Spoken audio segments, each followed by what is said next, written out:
बिस्मिल्लाहिर्रहमानिर्रहीम अस्सलाम वालेकुम वरहमतुल्लाहि वबरकातुहू।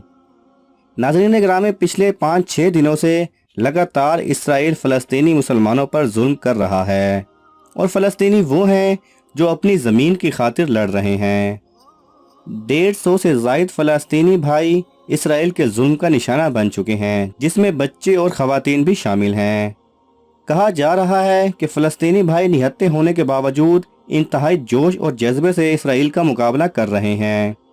इस वीडियो में आप देख सकते हैं कि एक मस्जिद का मीनार गिरा हुआ है, लेकिन फ़लस्तीनी मुसलमान उस पर चढ़कर अजान दे रहा है।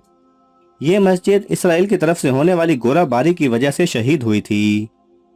इसराइलियों ने मस्जिद तो गिरा दी, लेकिन इसराइलियों के जज्बों को ठेस ना पहुंचा सके।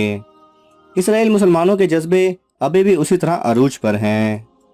आपसे दरख्वास्त है, दुआ करें कि अल्लाह सुब्हानहू व तआला उनको कामयाबी अता करे और यहूदियों को निस्तो नाबूद करे। आमीन।